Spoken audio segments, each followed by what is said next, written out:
Good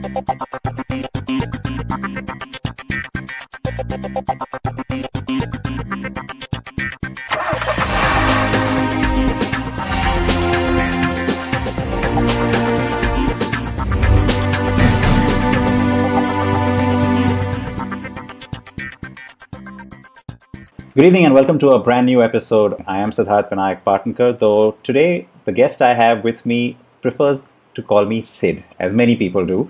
And I'll tell you what, he is someone, I know it's a cliche to say he needs no introduction, but really the work that he does has a legion of fans all the way from Hollywood to Bollywood, from New York to New Delhi. And so, when you think about what this company, this brand, and then this individual has been responsible for over the last few years, well, you'll understand what I am trying to get at. So, without further ado, let me introduce you to my guest on Freewheeling today, and it is Professor Gerry McGovern OBE. Great to see you. Good evening, or good morning to you, Gerry.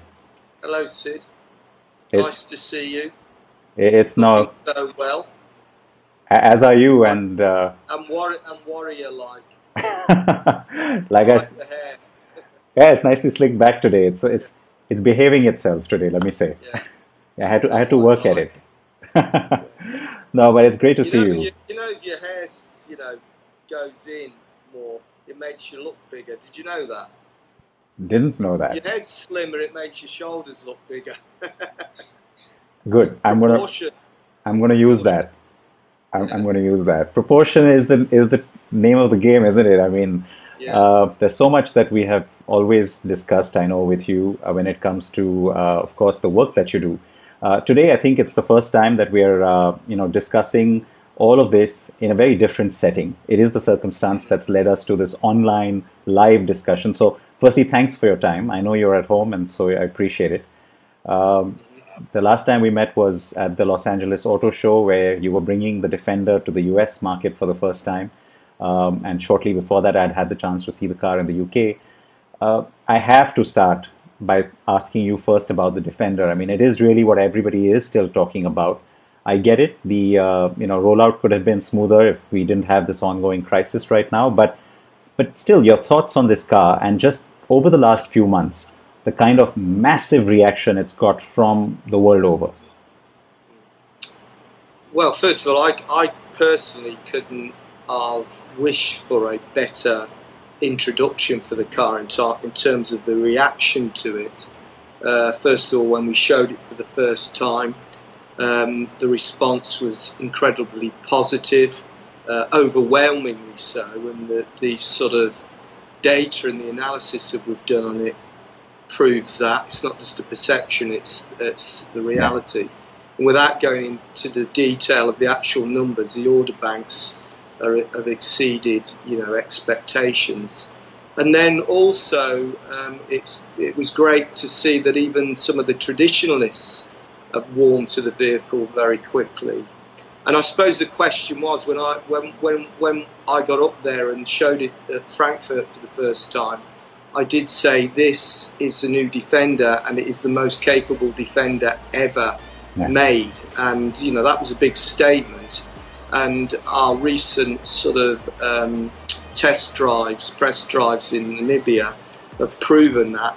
The press is saying it is incredibly capable, and it is the toughest. So it's the duality of those two things that are inextricably linked that I think will resonate with people. So unfortunately, this pandemic has come just at a time you couldn't wish for worse sort of timing in terms of launching a new vehicle. But you might argue it will create even more desirability for it. So I think you've always got to look at the positive out of the negative. Point about what might happen now in the market. We don't really know that, and I understand that it's going to be an evolving situation for some months and some days ahead. But the consumer, there is this sense that people are likely to move back towards personal mobility away from shared mobility or hailing services and things like that. And then if that is true, they're also going to be a little bit more frugal with their money. Does compactness become something that takes your attention quite strongly now? I won't specify where and how, but just smaller vehicles? I think one thing we have to bear in mind is that we don't. First of all, we don't produce ordinary vehicles. We don't produce commodities. I think in the commodity world, whether or not it's a car or anything else, I think there'll be some strong challenges there because people will be reluctant, will hold back. I think. In the world of luxury and premiumness, you're talking at a higher price point generally, and I think that the products and brands that will do best are the ones that supply those products and services that have an emotional connection with their consumers, that hit on that visceral level. Because I think there'll always be a desire for those things, providing they're done in a way that are relevant and sustainable. In answer to your question, before this pandemic came about, we were looking anyway at how we wanted to move the brand forward in terms of the product offerings, and compact vehicles have always been one of those things that is an opportunity for us. So I don't think necessarily the pandemic will have speeded that up for us. And as you say, we don't know what's going to happen. There might be people out there that can't wait to get out and buy something. And in the world where a certain price point, people can take these crises. The impact on them personally and their personal wealth isn't as great. Clearly, we're going to have some difficult times. There's no doubt about that. And for me, design of the product and the desirability of the product becomes more important because people are naturally going to become far more selective about what they buy. I think there was no debate on the fact that all the recent products that we've seen from you, in fact, by just recent, we go back several years now, they've all been extremely attractive. They've been commended and lauded for being attractive, and I think your customers and fans certainly have endorsed that too. But given what you just said, does it become more incumbent on you then that the next Range Rover or the next whatever that comes from you then, even from a marketing or from an engineering perspective, there is going to be a greater focus on being extremely attractive? Well, I mean, we put, irrespective of the pandemic, one of the things I've tried to do over the last 10, 12 years or so at Land Rover is campaign for the relevance of design and the importance of design, together with engineering, to create products that are truly unique and desirable. And design is the conduit for that.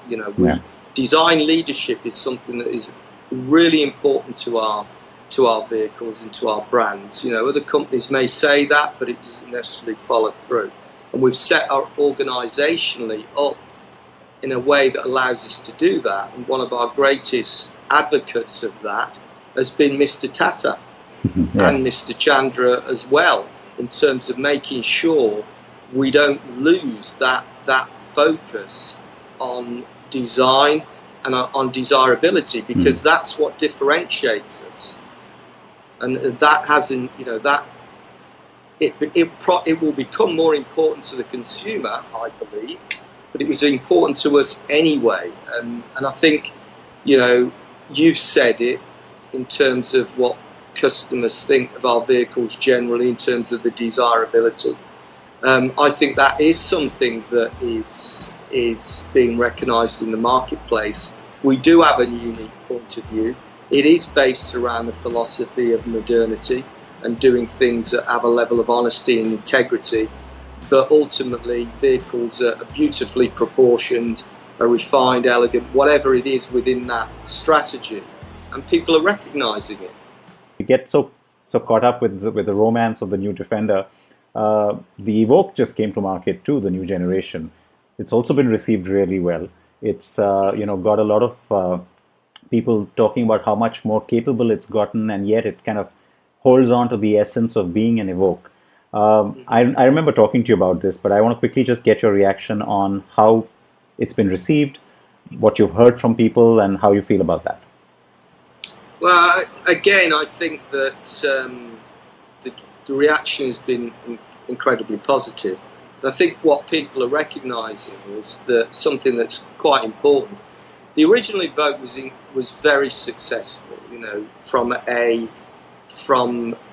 I can remember the volumes for that were relatively low in terms of aspiration. We exceeded those massively. But more importantly, I think that car resonated with people because it stretched the brand, and it meant that Land Rover, Range Rover could mean something else, something that was more youthful, exciting, dramatic, etc. And it is a design that doesn't have equals, particularly when it first came out. There weren't really many cars like that around, and with that dramatic falling roof, rising belt line, that overall visual sort of robustness. Now, people have recognised that why change that formula? All the customers that love it, how do you actually take that and make it better? And that's what we've done with it. We've made it more sophisticated, more grown up, more precise. It is totally different in every aspect when you look at the detail of it. Every surface is different. It's got stealth technology in the lamps. It's got all these things that are natural evolutionary improvements in terms of its technology, etc. But when you look at it, you say, that's an Evoque.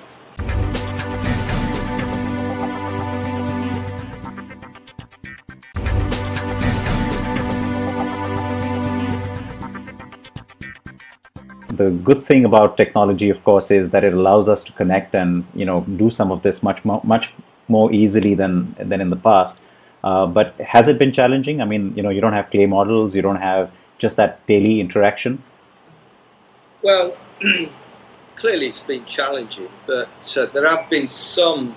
It's been quite fortunate for us in a way, from a design perspective, because we are at a stage with a lot of our programs where we've gone through the stage of needing models, and we're going through the final phases of maturation. So a lot of that support work, where design is doing very much a policing role, that can be done reasonably well remotely. And then the other element is that with the new programs we're developing, we're relatively speaking in their infancy, a conceptual stage.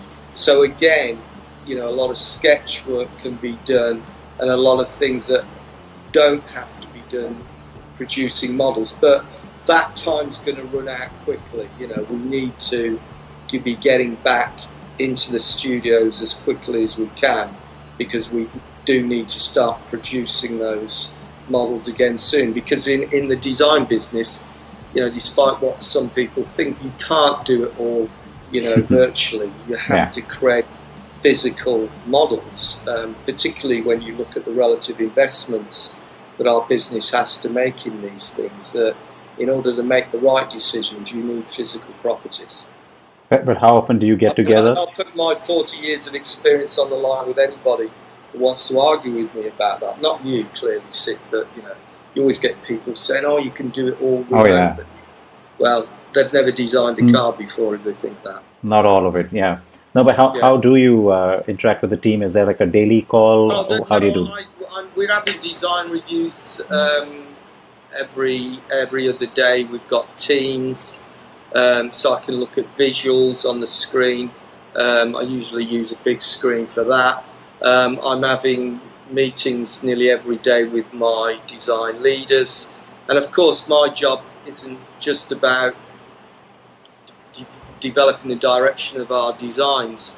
As a senior leader, I'm also having to look at the business and how we bring people back, who we need to bring back, and all those sorts of things, as well as the brand itself. Besides, of course, getting back to the studio and your team, is there someone you're looking forward to meeting, maybe? Yeah, there are a couple of people. One is actually my good friend, Mr. Tata, Ratan Tata, who I've been staying in touch with through this. Quite funny, when I talk to him, I say, "How are you finding it, Ratan?" And he said it's like being in prison. It's quite funny. I was planning to take a few days holiday in October and visit him in Mumbai. Hopefully I can still do that, but we'll have to wait and see. So I haven't seen him for quite a long time. He tends to come over to our studio every 3 months or so. So I do miss him. He's a lovely man.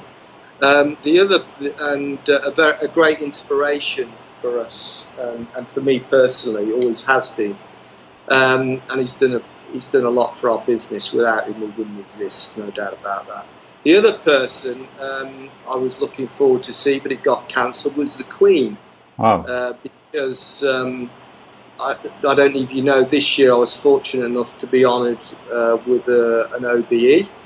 I don't know if that means anything in India. It's Officer of the British Empire, which is a recognition of what you've done in your field. And she normally presents those, or another member of the royal family at Buckingham Palace, but clearly that got called off. But I have met her before, and I'm a big royalist. I'm a big fan of the royals. So hopefully that won't be too far away. Well, for us, even Mr. Tata is like royalty. So yeah, so both in both cases. Yeah, he is. It's he's big. If anything, whenever I see him in India at the motor shows, he has more people following him than the Bollywood movie stars. I've witnessed that. Yeah, you've seen the crowds. No, but I did introduce you as OBE at the start, but it was wrong of me not to congratulate you, because the last time I think this just happened, right? December, was it, or January? It was in the New Year's honours list. So January, So many congratulations. I think it's a great recognition, and a fitting one as well. So one last thing, and I know it's an unfair question because it's like asking to choose between your own children. But your favorite design that really sort of hits all the spots for you in the current lineup? Well, to me, they're all family. I love all of them. But you know as well as I do that the newborn is the one that will always get the most attention for a while. So you know what that is. That's the Defender, and I can't wait to see more of them on the road. I can't wait to have one. I think it's going to be, people are going to love that vehicle, and the others as well. But I didn't want to come and sit down just with my t-shirt on, because it'd be obvious I've been in the gym, and two, I thought it might be a bit disrespectful, so I thought I'd put my jacket on. I appreciate that, and you're always very dapper whenever we've had you on any conversation. But this one, I think, will always be a little bit special. It was nice of you to have taken the time to speak to us from home. I do hope we meet soon, which means that things are going to normalize for that to happen. And like I said, can't wait to drive the Defender. Anyway, it's been very nice talking to you. No, it was wonderful talking with you. To all the people that watch this, stay safe. No, thank you. We wish you the same. And in fact, once again, thanks for spending time with us. All the best to you and your team, and of course, the family too. Okay. Thanks, Sid. All right. Bye-bye. Bye. So that then was Gerry McGovern, or Professor Gerry McGovern OBE, speaking with us from home and talking about all the priorities for Land Rover as a brand in the coming few days. And then, of course, that massive reception that it's received for the new Defender. Remember, that car has been announced for India, and it will be here hopefully soon. All of those timelines right now remain fluid, but I'm going to keep saying it. I can't wait to drive that car. It was wonderful talking with Gerry today, and I hope you enjoyed it. Please do react to what you've seen. If you step out for the essentials, or if you are back at work in a limited capacity, please drive safe. Please wear your seatbelts. Definitely keep your masks on. And yes, stay safe. Take care of yourselves and your family. Bye-bye.